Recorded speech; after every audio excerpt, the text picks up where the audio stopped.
इष्टोपदेश श्लोक नंबर 11. काल आपण पाहिलेलं होते, ज्याने आपला अपकार केलेला आहे त्याच्यावर विरोध जर आपण केला तर काय होतं, स्वतःचा घात करून घेतो, म्हणजे कर्मबंध होतो, आर्तरोदर ध्यान होतं. म्हणून किती जरी आपल्याला कोणी त्रास दिला तरी त्याचा विरोध करणं योग्य नाही. त्यासाठी कोणती चेतना सांगितली होती? ज्ञानचेतना. ज्ञानचेतनेचा विरोध तर कर्मचेतना होत नाही. आता 11 नंबरचा श्लोक पाहायचा आहे. रागद्वेषमयी दीर्घ नेत्राकर्षण कर्मणा अज्ञानात् सुचिरं जीव संसाराब्धो भ्रमत्यसो. असो जीव, हा जीव अज्ञानाने रागद्वेषमयी दीर्घ नेत्र आकर्षण कर्मणा. रागद्वेषमयी काय घेतलं? रवी म्हणजे ती घुसळायची, ताक घुसळायची रवी. रागद्वेषमयी रवीच्या लांब दोरीने मंथन दंडरूपी कर्माला आकर्षण करून दीर्घ नेत्र आकर्षण कर्मणा. म्हणजे काय घेतलं? नेत्र म्हणजे इथं नाही घ्यायचा. एका दृष्टीने जेव्हा आपण पाहतो त्यावेळेस दुसरी दृष्टी काय असते? गौण असते. म्हणजे ते दोरीचं उदाहरण का घेतलं तर ती घुसळताना जसं एक दोरी आत घेतो आणि दुसरी दोरी बाहेर सोडतो, तसंच ती दोरी परत आत येते आणि दुसरी दोरी बाहेर सोडतो. म्हणजे एक आवळतो एक सैल सोडतो. तसं गौण आणि मुख्य ह्या नयाच्या अपेक्षेने काय केलं की ज्यावेळेस आपण वास्तविक पाहता तर इथं नाही पण दिला नाही, कारण अज्ञान दिलंय ना. मग अज्ञानाने काय करतोय? रागद्वेषमयी रवीच्या लांब दोरीने मंथन दंडरूपी कर्माला आकर्षण करून आकर्षण कर्मणा सुचिरम दीर्घ काळापासून संसाराब्ध भ्रमती संसारूपी समुद्रात भ्रमण करत आहे. म्हणजे रागद्वेषाची ही दोरी घेतलेली आहे आणि त्यामुळे इथं नयाचा प्रश्नच आला नाही. जर आपण तिथं छड्यालामध्ये घेतलं ना की जर नयाच्या अपेक्षेने वस्तू व्यवस्था पाहतं तर त्यावेळेस एक नाही मुख्य होता आणि दुसरा नाही गौण होतो. पण रागद्वेषाने जेव्हा परिणत होतं त्यावेळेस काय होतं तर तो संसारूपी समुद्रामध्ये दीर्घकाळपर्यंत भ्रमण करतो. मग त्याचं कारण काय आहे? रागद्वेष हे फक्त निमित्त मात्र घेतले, पण आपला उपयोग म्हणजे नास्तिक कथन सांगितलंय. आपला उपयोग स्वभावात लागत नाही, स्वभावाला जाणत नाही. म्हणून काय होत आहे? हा जीव भ्रमण करत आहे. म्हणजे जिकडे उपयोग जातो. कोणता श्लोक सांगितला समाधी शतक मध्ये? यत्रैवा हि दधी पुंसः श्रद्धा तत्रैव जायते चित्तम तत्रैव लियते. मग जे ते श्रद्धा असते ते चित्त राहते आणि श्रद्धाच नसेल तर चित्त कसं राहणार? म्हणून काय आहे की आपला उपयोग तिथं लागत नाही, बुद्धी लागत नाही. कुठं? स्वभावाकडे. मग बुद्धी लागली कुठं? अज्ञानाने चिरकाळपर्यंत हा भ्रमण करतोय. तर अज्ञान हे मुख्य कारण दिलं त्याचं. अज्ञान का झालं? तर भेद विज्ञान करत नाही म्हणून अज्ञान आहे. आणि भेद विज्ञान करणं इतकं सोपं आहे की हे सर्व परद्रव्य माझं नाही. आपल्याला विचारातनं कसं संपवायचंय हे लक्षात घ्यायचंय. आतापर्यंत आपल्याला ज्या व्यक्तीचा खूप राग येत होता त्या व्यक्तीविषयी वैर संपवायचं असेल तर काय करायचं? त्यांच्या गुणाकडे पाहायचं. तो भगवान आहे हे पाहायचं. व्यवहारात सुद्धा आता म्हणजे निश्चय आणि द्रव्य दृष्टीने भगवान पाहतो, पण व्यवहारात सुद्धा त्यांच्याकडे काही गुण आहेत की नाही? गुण असतातच, पण आपण सारखी दृष्टी कोणती ठेवतो? दोषांची ठेवतो. आणि त्यामुळे आपल्याला त्या व्यक्तीला पाहिलं की दोष दिसू लागतात, गुण दिसतच नाही. म्हणून काय होतं? वैर वाढत जातं. पण त्याच्यातला हा गुण सगळ्यापेक्षा चांगला आहे ही जर दृष्टी ठेवली तर. आणि प्रत्येकामध्ये काहीतरी असतंच गुण, पण आपण त्या गुणाला करतो गौण आणि दोषाला करतो मुख्य. आणि त्यामुळे रागद्वेष होतात आणि संसार वाढतो. म्हणून काय आहे की एक एवढीशी मुंगी, पण ती मुंगी सुद्धा उपयोगी पडते. केव्हा उपयोगी पडते? त्या वाळूमध्ये साखर मिसळली आणि ती साखर टाकली तर काय होत आहे, हे म्हणजे वाळूच तिच्या पुढे टाकली त्या साखरेसहित, तर ती कण कण सगळे वेगळे करते, बाजूला करते. एक सुद्धा कण त्या वाळूमध्ये राहत नाही. म्हणजे झालं की नाही सुट्ट. तिने केवढं मोठं काम केलं. आपण मान सगळं मोडून किती जरी वेचायला गेलो तरी आपल्याकडनं ते काम झालं नसतं, पण तिने कष्ट न होता केले.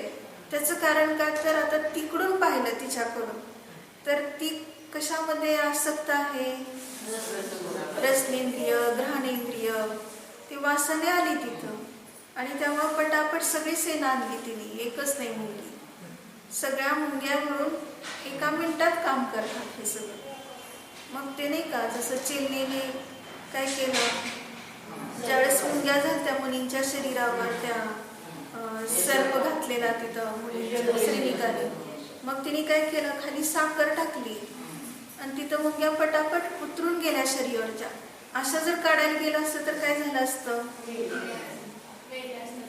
तर मेल्या पण असत्या, चावल्या पण असत्या, अजून परत काय पुष्कळ काय काय घडलं असतं आणि हैराण झाला असता काढताना सुद्धा. पण ते कसं, लगेच साखर आहे म्हटले की तिकडं गेले मुंग्या सगळ्या. म्हणजे किती क्षणात खाली उतरल्या की जे आतापर्यंत चावा घेऊन रक्तबंबाळ केलं होतं त्याने. मग ती मुंग्याने काम किती उत्कृष्ट केलं. सिंह साप्यात अडकलाय पिंजऱ्यात, तर त्या सिंहाला छोटासा उंदीर सोडला. सिंह एवढा पराक्रमी आणि उंदीर केवढासा आहे, एवढासा आहे ना, बघितलं ना उंदीर. तेवढासा उंदीर आपल्याला चावून सुद्धा काय करतो, हैराण करतो. एवढा मोठा पण पंचेंद्रिय, आणि तो पण पंचेंद्रिय, पण त्याने एक आपल्याला थोडस टवका काढला तर हाय हाय करतोय. म्हणजे तो काय करतो, चांगलं पण काम करतोय, वाईट पण करतोय. सिंहाला सोडवलं, स्वातंत्र्य म्हणजे तो तर स्वतंत्र आहे, पण त्याला सोडवायला हा निमित्त झाला. तर काय झालं, जसं मनुष्य सुद्धा त्या सिंहाच्या पायातला काटा काढतोय. कोण कुठं कसा उपयोगी पडेल माहित नाही. म्हणजे जो आपल्याला क्रूर वाटतो तो सुद्धा उपयोगी पडतो. मग त्याला उदाहरण कोणतं सांगितलं की एक मनुष्य एवढा कुष्ठरोगी, महारोगी याने व्याप्त झालेला होता की त्याला किंचित मात्रही शांती नव्हती. दिवस रात्र खूप औषधं वगैरे केली पण काही उपयोग नाही. एका निष्णात वैद्याकडे नेल्यानंतर काय सांगितलं, वैद्याने सांगितलं ह्याचं औषध आहे पण ते मिळणं दुर्लभ आहे, त्यामुळे हा रोग असाध्य आहे असं सांगितलं. मग त्यावेळेस त्यांनी औषध कोणतं सांगितलेलं होतं, नरकपालामध्ये जर सर्पाचं विष मिळालं तर ते प्राशन केल्यावर ह्याचा रोग दूर होणार आहे. आता ते कसं काय म्हणणं किती अवघड आहे. नरकपाल आणि परत ते सर्पाचं विष त्याच्यामध्ये, त्यात पावसाचं पाणी असलं पाहिजे, स्वाती नक्षत्राचं, नंतर मग ते काय होणार आहे, त्याचा रोग पूर्ण बरा होणार आहे. मग त्याला वाटलं की हे तर मिळणं शक्य नाही. मग त्याने आपली आशा सोडलेली असती जगण्याची. आणि शेवटी काय होतं, घरातले लोक पण कंटाळलेले असतात सेवा करून आणि कुठंतरी त्याला सोडून दिलेलं असतं. त्याला पण आपल्या जीवनाचा इतका कंटाळा येतो, तो स्मशानातच जातो. स्मशानात गेल्यानंतर त्याने आपलं काय केलं, मरण्याच्या इच्छेने ते नरकपालातलं पाणी पिलं आणि ते पिलं की इतका तो तेजपुंज झाला, त्याचा रोगच सगळा बरा झाला. कसं काय, तर त्याच्यात ते सर्प आपला गरळ घालून गेलेला होता, स्वाती नक्षत्राचं पाणी पडलेलं होतं आणि ते सगळं जुळून आलं तिथं. आणि त्याला काही माहित नाही त्याच्यातलं, पण तो मरण्याच्या इच्छेने पाणी पिला आणि तो इतका की त्याला अमृतासारखं त्याचा उपयोग झाला आणि तो दीर्घायू झाल्यासारखा आणि तेजपुंज शरीराचा. आणि पुन्हा तो आपल्या घरी आला तर घरचे लोक काय म्हणतात, भूत होऊन आलेला दिसतं. हा तर स्मशानात गेला होता मरायला आणि आता काहीतरी उगाच असतं तेजपुंज इतकं काय, त्याला औषध नाही सांगितलं वैद्यानी वगैरे, कोण आहे असतं म्हणून त्याला घरात घ्यायला तयार. म्हणजे काय झालं आहे की ज्यावेळेस आपण पाहतो की एखाद्या वेळेस एखाद्या गोष्टीचा जर आपल्याला तसाच भ्रम झाला तर त्यावेळेस काय होतं, त्या ठिकाणी त्या भ्रमातून बाहेर पडणं अत्यंत कठीण जातं आणि मग त्याला तसंच समजून स्वतःचं नुकसान करून घेतो. मग तसंच त्या कुटुंबाचं नुकसान झालं. खरं तर तो व्यवस्थित झालेला होता, पण आता भ्रम काय झालाय की हा मेलेलाच आहे आणि आता भूत होऊन आलेला आहे, म्हणून त्याला घरात घेतलं नाही. मग तसंच ते अजून एक दृष्टांत असा येतो की एका ठिकाणी तो यज्ञ नावाची त्या ब्राह्मणाची पत्नी असते आणि तो ब्राह्मण असं तो खूपच काय करायचा, सतत यज्ञ याग वगैरे करून आपला पैसा कमवायचा. मग एकदा त्याच्याकडे एक बटू आला शिकायला. हे सगळं तो खूप तरबेज असतो म्हणून ते सगळं मंत्र तंत्र कसे करायचे, यज्ञ कसं करायचं हे शिकण्यासाठी आलेला असतो. आणि तो बटू आल्यानंतर तो बटू पण कसा असतो, तरुण असतो आणि त्याची पत्नी जी यज्ञ असते ती सुद्धा कशी असते, सुंदर असते. मग दोघांचं एकमेकांना पाहिल्यानंतर प्रेम झालं. मोह व्हायला काय क्षण लागत असते. आणि मग तशा अवस्थेत काय घटना घडली की आता त्यांचे दिवस जसे जसे त्या बटूचे संपत आलेत, आता यज्ञ याग शिकून जाणार आहे, तसं तसं तिला वाटू लागलं की आता त्यांचा वियोग झाला तर कसं काय, म्हणून काहीतरी योजना चाललेली असते. तेवढ्यात त्याला एका दूरच्या गावातून आमंत्रण आलेलं असतं यज्ञासाठी आणि ह्या दोघांनी ती एक चांगली संधी समजलेली असते. पण तो काय सांगून जातो आपल्या पत्नीला, तू घरात झोपायचं आणि त्याने दरवाजात म्हणजे घराच्या बाहेरच्या दरवाजात झोपायचं, मी जाऊन येईपर्यंत एकटं कधी राहायचं नाही, असं नियम घालून गेलेला असतं. ते बरं म्हणतात आणि हा गेल्या की लगेच इकडं काय केलं कारस्थानींनी की म्हटले स्मशानातनं 2 प्रेत आणायचे आणि ते एक घरात ठेवायचं आणि एक घराच्या बाहेर ठेवायचं आणि जे काय सगळं आपलं इस्टेट वगैरे आहे ते सगळं पळवून न्यायचं आणि घराला आग लावून जायचं. म्हणजे तो आल्यावर काय समजणार ब्राह्मण की घराला आग लागली आणि दोघे घरात म्हणजे एक घरात आणि दुसरं बाहेर दरवाजाच्या बाहेर जळून मेले असं समजणार आणि काय आपला शोध घेणार नाहीत, आपल्यावर कोण आरोप घेणार नाही, सगळं काही व्यवस्थित होईल. म्हणून ते दोघे गेले पळून आणि ह्याच्या घराला आग लागल्याची बातमी तिथं कोणीतरी दिली. मग तो पळतच आला की घराला आग लागली आणि कसं काय आता होणार, म्हणून तो पाहतो तर काय आहे, संपूर्ण खाक झाले तोपर्यंत आणि आत पाहतो तर एक प्रेत जळून पडलाय आणि म्हणजे एक शरीर म्हणजे ती पत्नी समजलं त्याने आणि दुसरं बाहेर आहे ते दरवाजाच्या बाहेर. मी सांगितले तसं पाळलं आहे. इतका आनंद झालाय तेवढ्या गोष्टीचा की किती सत्शील आहेत, पण माझी सत्शील पत्नी गेली आणि माझा बट्टू म्हणजे शिष्य खूप चांगला होता आज्ञाधारक, तो पण गेला म्हणून त्या दोघांच्या नावाने रडू लागले. आणि पंचलोक येऊन आपलं त्यांचं सांत्वन करतात, बरं जाऊ देत, आता झालं गेलं संपलं, ती पर्याय परत येणार नाही वगैरे असं खूप त्यांचं काय केलं, त्यांनी संबोधन करून सांत्वन केलं. आणि त्याच्यानंतर आता त्यांनी विचार केला की आपण कुठेतरी एवढे हे सत्शील होते दोघे पण, तर कुठल्या तरी तीर्थाला जाऊन आपण ह्यांची राख तिथं गंगेत नेऊन सोडावी. म्हणून दोघांचं 2 भांड्यामध्ये म्हणजे ते काय असतात अस्थि आणि राख सगळी गोळा करून कलश, अस्थीचा कलश असतो. मग ते कलशामध्ये ते दोघे भरून हे दोघांचं भरून घेतात 2 वेगवेगळ्या ठिकाणी आणि तो सोडायला जातो. त्यावेळेस रस्त्यात कोण भेटतं अचानक, तो बटू भेटतो. बटू भेटल्यावर तो म्हणतो मला क्षमा करा, मी तुमचा शिष्य एवढा चांगला होतो पण आम्ही दोघे पळून गेलो बघा आणि आमच्याकडनं हे वाईट कार्य घडलं, आता मला खूप पश्चाताप होत आहे, पण तुम्ही आम्हाला क्षमा करा असं वाटतंय. तर तो लगेच काय म्हणतो, कोण तू बटू आलास माझा, हे बघ तुझी अस्थी आणि तुझी राख सगळी ह्या कलशात भरली आहे, कोणाची, तुझी त्याची नाही म्हणत, म्हणजे माझ्या बटूची, आणि तू उगाचच मला फसवायला दुसरा शिष्य कोणतरी आलाय, तू काय माझा शिष्य नाही, जा म्हणतो, आल्या रस्त्याने निघून जा. तर तो आपला विचार करतो, आता आपण एवढं खरं सांगून सुद्धा त्याला पटत नाही, आपण काय सांगायचं अजून. तो गेला निराश होऊन. आणि थोडंसं अजून पुढे गेला की पत्नी भेटते. पत्नी भेटली की लगेच ती आडवं येते आणि म्हणते आमचं चुकलं खूप, असं करायला नको होतं, केलं आणि आता आम्हाला क्षमा करा, परत घरात घ्या वगैरे असं ती म्हणत असते. आणि तो लगेच म्हणतो अरे तू कोण आली मला फसवायला, ही परस्त्री, माझी तर पत्नी ह्याच्यात आहे, ह्या कलशामध्ये राख आणि अस्थी भरलेली आहे आणि हे काय तू नाहीस, तू कोणतरी तिचं रूप घेऊन आली असेल परस्त्रीचं, मी तोंड सुद्धा बघत नसतं, जातो आलेल्या रस्त्याने. ती मागं लागली, आता हा माझा पती आहे, मला तर सोडून देणार कसं म्हणून. तर तो म्हणतो हे बघ तू आल्या रस्त्याने मुकाट्याने जाते की नाही, मी परस्त्रीकडे बघत सुद्धा नसतो, माझी स्त्री तर मेली, सती होती, ती शीलवती होती आणि ही तिची राख मी ह्याच्यात भरलेली आहे. तू कोणतरी आहे मला फसवणारी, मी काय फसणार नाही, आणि तू जर मला असं माझा पिच्छा करणार असतील तर मी हे गाव सोडून दुसरीकडे जातो.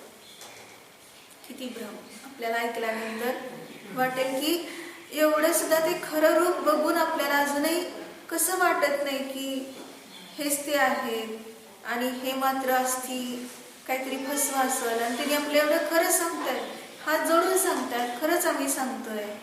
ती सुद्धा म्हणते की आता चुकीचा पश्चाताप झालेला आहे, पण तुम्ही स्वीकार करा. पण तो स्वीकार करायला तयार.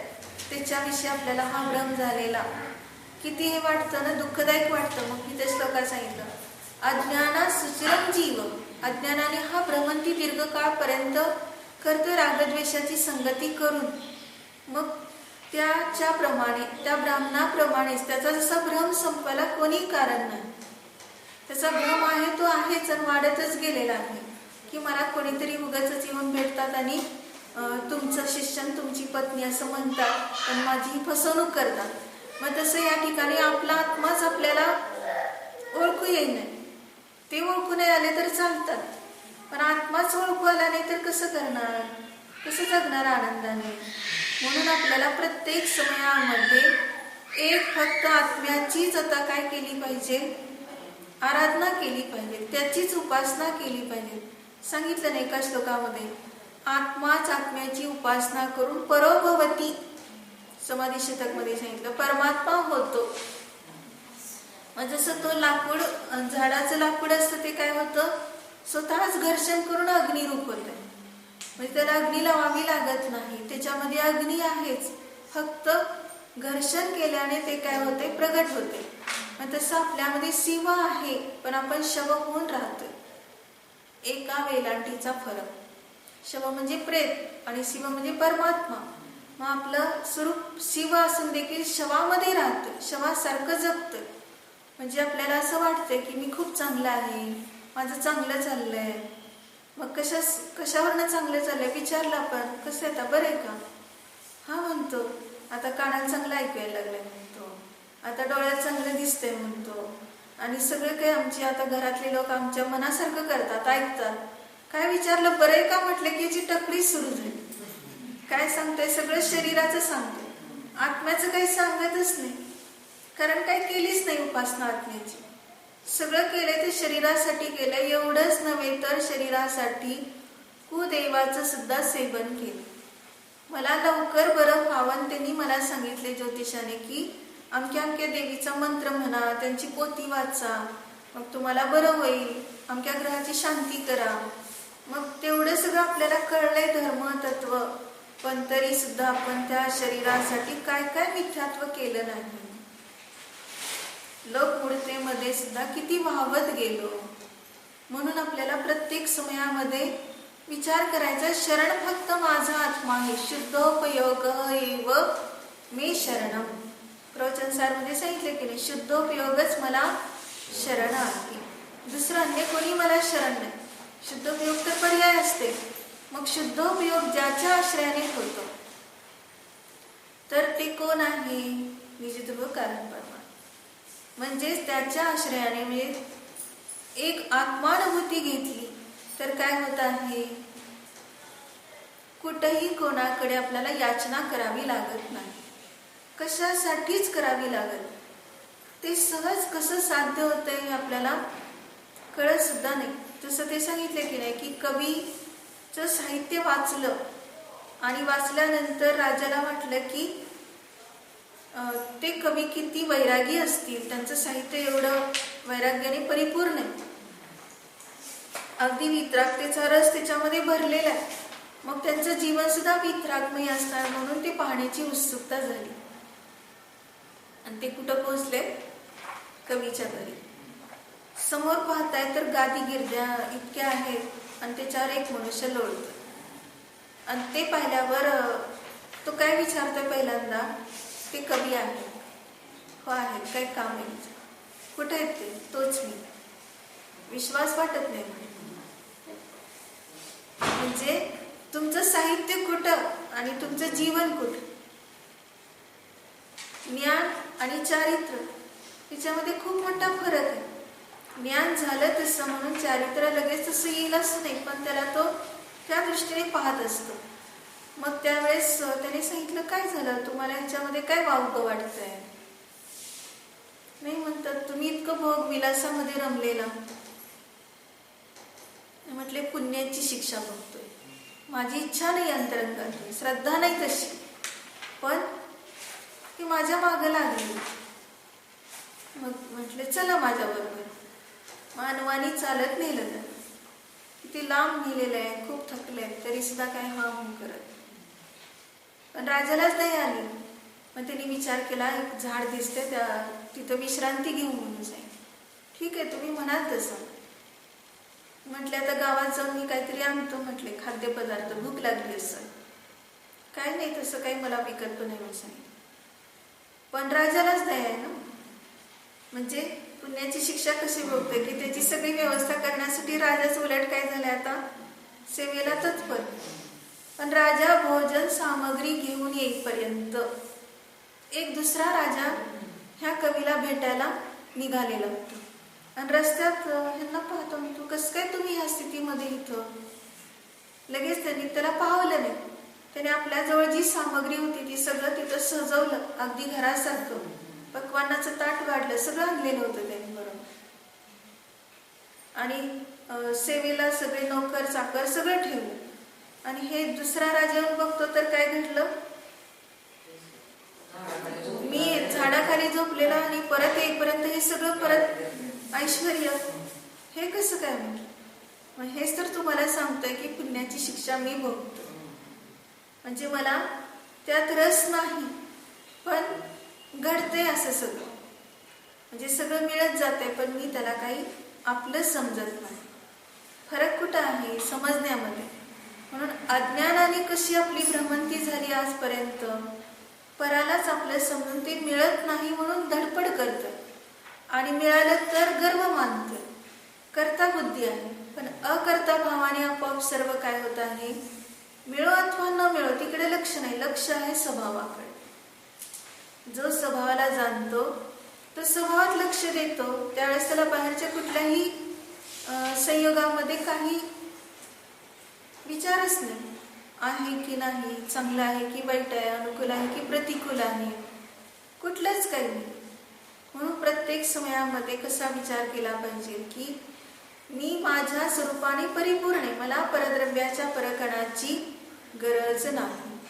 म्हणून हे इष्टोपदेश म्हणजे आपल्याला इष्टोपदेश, आत्म्याच्या योग्य उपदेश मिळतो. आत्म्यात राहण्याचा योग्य उपदेश मिळाला म्हणून त्याला नाव दिले इष्टोपदेश. म्हणजे प्रवचनसारमध्ये पण एक गाथा घेतली, पप्पा इठ्ठे विषये. मग ते इष्ट विषयाला प्राप्त करून ते केवली भगवान कसे झालेले आहे? अनंत चतुष्टयाला प्राप्त झालेले. अनिष्ट त्यांचं सगळं नष्ट झालेलं आहे. कोणतं अनिष्ट, कोणतं इष्ट? संसार अनिष्ट, जे आपले स्वभाव नाही ते विभाव अनिष्ट, आणि स्वभाव इष्ट, अनंत चतुष्टयाची प्राप्ती झाली. आपल्याला इष्ट काय असतं? विभाव इष्ट आणि स्वभाव अनिष्ट. त्यामुळे आपण दुःखी आहोत. फरक एवढा आहे, एकदम विरुद्ध. आपण केवली भगवंताच्या सुखाची श्रद्धा करतो का? अनंत सुख असतं की त्यात एक क्षण सुद्धा विरह नाही, निरंतर स्वाधीन आणि अतींद्रिय सुख. ह्याची जर श्रद्धा झाली तर त्याची चव आपल्याला चाखायला मिळेल तशी.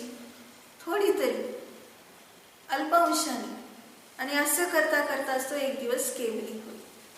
पण ती जर आपण श्रद्धा केली नाही तर काय होत आहे, म्हणजे जसं आपण कुठल्याही गोष्टीमध्ये अजून पारंगत झालो नाही किंवा अजून त्यात उडी घेतली नाही तोपर्यंत त्याच्याकडे ती कला शिकायला जातो. मग पहिल्यांदा कला शिकायला जाताना आपल्या अंतरंगामध्ये श्रद्धा असते तशी की ह्याच्याजवळ उत्कृष्ट कला आहे आणि ती आपल्याला आत्मसात करायची, त्याशिवाय तो तिकडे जात नाही.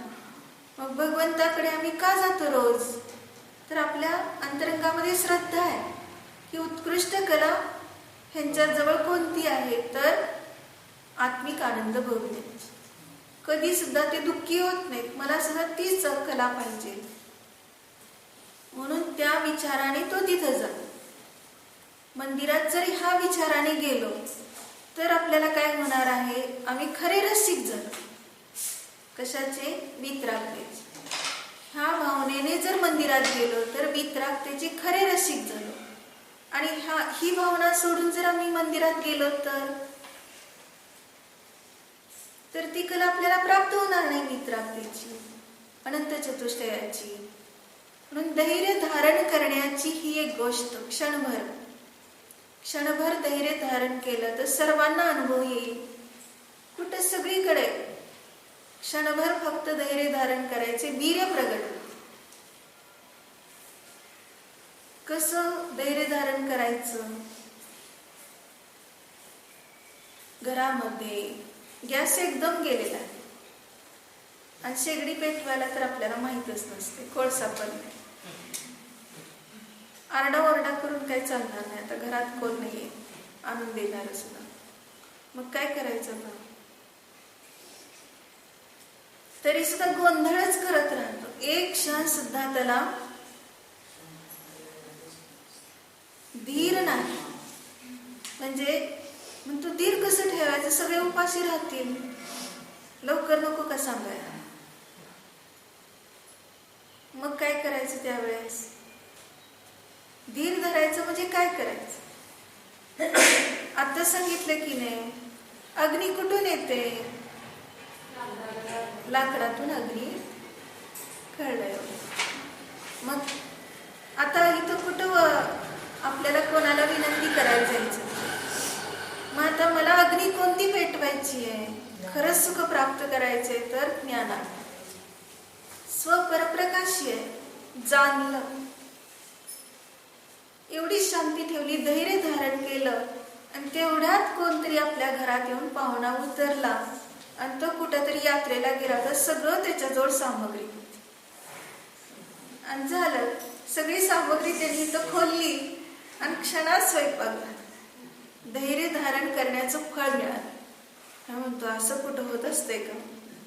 मग तसं का होत नाही? तर तेवढं धैर्य नाही आमच्या अंतरात. बाहेरून बोलायचं नाही, गप्प गप्प बसलं, कारण शास्त्रात सांगितले आरडाओरडा करायचं. पण आत खळबळ चालली ना, सारखं कोणाला तरी दोष देतोय, असं झालं तसं झालं, एवढं कळत नाही का त्यांना?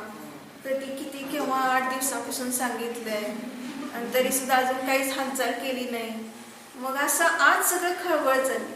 त्यामुळे मिळणार नाही आता, कोण पाहणार आणि कुठलं काही तुम्हाला अचानक मिळणार नाही. इतकं अंतरंग शांत, एवढं धैर्य फक्त क्षणभर, अनंत वीर्य प्रगट होत. बाहेर अपेक्षा ठेवून पण नाही, कोणतरी येईल सांगितले शास्त्रात, कोणतरी येईल आता, तर अशी पण अपेक्षा ठेवली तरी येणार नाही. तर माझ्यात अनंत वीर्य आहे, माझ्यात काही कमी नाही, स्वतःकडे फक्त लक्ष दिलं तर आपोआप काय झालं, तिथं कार्य उत्कृष्ट झालं. अज्ञान आणि ज्ञान ह्या दोन्हीमध्ये किती फरक आहे. अज्ञानी त्याच घटनेला कसं स्वीकारतो आणि ज्ञानी त्याच घटनेला कसं स्वीकारतो. सांगितलं ना की सुख दुःख रेखा कर्म की टाल सके ना कोय. सुख दुःख रेखा कर्म की टाल सके ना कोय, ज्ञानी काटे ज्ञान से मूर्ख काटे रोय. काय सांगितलं? ज्ञानी ज्ञानाने त्याला जेलतो आणि अज्ञानी रडून जेल. ते जे दुःख आहे ते रडून तरी सहन करायचे, नाही तर शांत बसून तरी सहन करायचे. कुठनं तरी सहनच करावं लागणार आहे मग. त्यापेक्षा ज्ञानाने जाणून केलं तर, ज्ञानात राहिलं तर तिकडे लक्षच राहणार नाही. पण ज्ञान तिकडं पळतंय म्हणजे अज्ञान होतंय. परात गेलं की अज्ञान होत. म्हणून आम्हाला तशा प्रकाराने दुःख आकुलता होते. आम्ही प्रत्येक समय कसा उपयोग इतका स्वभावात द्यायचा, किंचित मात्रही आपल्याला आकुलता होणार नाही. कुठलीही घटना किती याच्यापेक्षा कठीण हे खूप सोपं सांगितलं. स्वयंपाकाचं, गॅस गेल्याचं हे खूप रोजच्या घटना आहेत आपल्या जीवनातल्या. पण त्या जीवनातल्याच का सांगितलं तर जीवनातच कशी शांती मिळवायची हे उपलक्षणात्मक एक उदाहरण. अशा कितीतरी गोष्टी आपल्याला प्रतिकूल असतात, कितीतरी गोष्टी आपल्याला मिळत नसतात. मग तिथं लगेच जाणायचं, 215 नंबरची गाथा समयसारखी लावायची. हा वर्तमानातला संयोग सुद्धा माझा नाही, मी त्याला वियोग बुद्धीने भोगते, तर मिळावा असे कसे भाव करेल? करणारच नाही. मग चेतन असो अचेतन असो मिश्र असो, हा परिग्रह माझा नाहीच आहे. सांगितले की नाही, त्या सुप्रभा राणीला, म्हणजे 4थी राणी होती ना दशरथाची, मग त्यावेळेस तिचा कंचुकी म्हातारा होता. कंचुकी माहिती आहे ना, सेवा करणारे जे असतात प्रत्येक राणीचे जे नियोजित आहे. मग दशरथाने पूजा केली मंदिरमध्ये. पूजा केल्यानंतर गंधर्व प्रत्येक राणीला त्यांच्या कंचुकीकडे पाठवलं. मग सुप्रभातचा कंचुकी आहे तो खूप वृद्ध असल्यामुळे लवकर पोहोचू शकला नाही महालात. तिघींना गंधर्व मिळाला आणि ही 4थी रुसून बसली. नुसतं रुसली नाही तर माझ्यावर राजाचं प्रेम नाही, मला गंधर्व पाठवलं नाही. किती गैरसमज केला तेवढ्या वेळात. आणि एवढंच नव्हे तर तिने दासीला सांगितलं विषाची बाटली घेऊन. मग विषाची बाटली कशाला? राणीला काय झाले आज? दशरथाच्या काळावर पोहोचलं आणि दशरथ अंतपुरात पोहोचलाय. काय घडलं असं कारण? अशी काय चूक झाली? मराव का वाटलं? तेवढ्यात तो कंचुकी तिथे येऊन पोहोचला. उत्तर हेच. म्हणजे तो इतका वृद्ध होता आणि तिचा कंचुकी यायला इतका वेळ लागला. धीर नाही.